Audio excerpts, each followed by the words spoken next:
শেখ আহমদ আলী বকুল ভাই।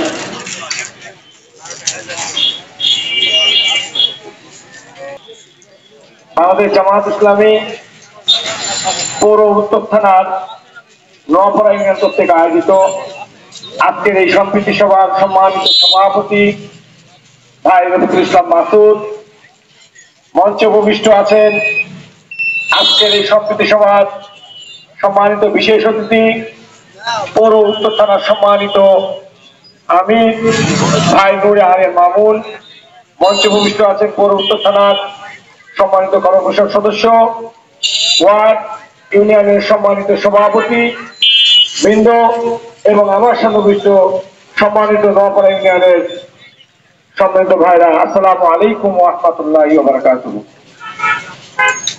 দীর্ঘ সময় ধরে আপনারা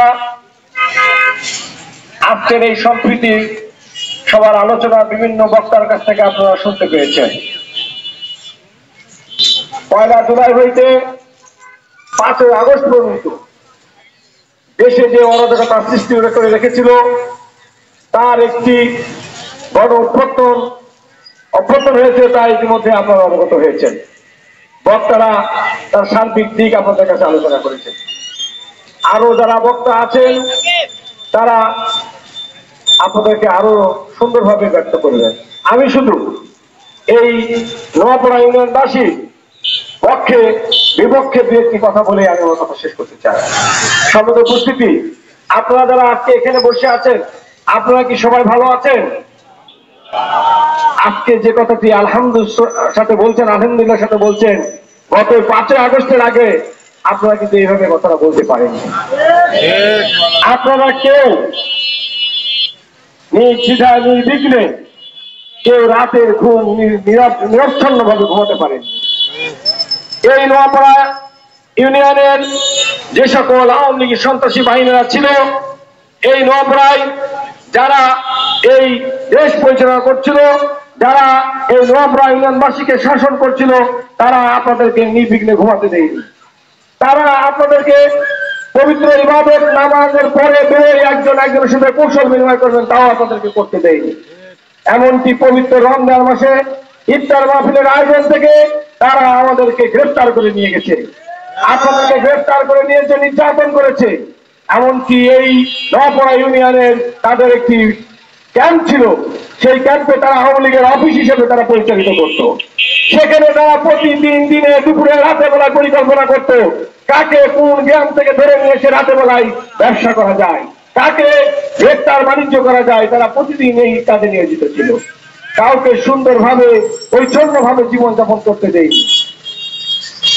এই অঞ্চলের যে সকল জনপ্রতিনিধি তারা বলে ভোটের বিনিময়ে তারা নির্বাচিত হয়েছে, কিন্তু তারা ভোটের বিনিময়ে নির্বাচিত হয়নি।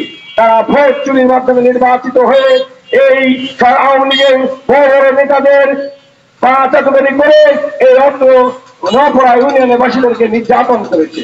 তারা জনপ্রতিনিধির নামে ছিল, কিন্তু আসলে জনগণের কোনো সেবা তারা দেয়নি। আমি তাদেরকে হুঁশিয়ার করে দিতে চাই, আপনারা নিজেদেরকে দাবি করেন জনগণের প্রতিনিধি, তাই এখনো যতটুকু সময় বাকি আছে নোয়াপাড়া ইউনিয়নবাসীর জনগণের জন্য কাজ করুন। তাহলে ছাত্র জনতা দেখেছেন আপনাদের নেত্রীকে যেভাবে তারাই দেয়নি, তিনি পালিয়ে গেছেন, আপনিও কিন্তু সেই সুযোগ পাবেন না, সেই সময়টুকু পাবেন না, কি করে নোয়াপাড়া ইউনিয়ন থেকে পালাই যাবেন। তাই উদ্যত আহ্বান জানবো যে বিগত দিনে যে রকম অত্যাচার করেছেন, নির্যাতন করেছেন, সেই দিনগুলো ভুলে যান। আসুন আমরা কাঁধে কাঁধ লাগিয়ে আগামী দিনকে সুন্দরভাবে একটি সুন্দর রাষ্ট্র গঠন করি। এবং বিশেষ করে আমি এই যশোর অঞ্চলের নোয়াপাড়া ইউনিয়নবাসীর উদ্দেশ্য বলবো, আপনারা সজাগ থাকুন। বিগত দিন যে নির্যাতিত হয়েছে, আর যেন কেউ আপনাদেরকে নির্যাতিত না করে। আমি বলতে চাই বাংলাদেশ জামাত ইসলামী জেগেছে, কোনো অন্যায় অবিচার তারা হতে দেবে না। তাই আসুন সবাই সজাগ থাকুন, নোয়াপাড়া ইউনিয়ন যেন আগামী দিন বাংলাদেশ জামাত ইসলামের একটি মজবুত ঘাটিতে পরিণত হয়, এই আশাবাদ ব্যক্ত করে আমি আমার কথা শেষ করছি। আসসালামু আলাইকুম ওয়া রাহমাতুল্লাহি ওয়া বারাকাতুহু।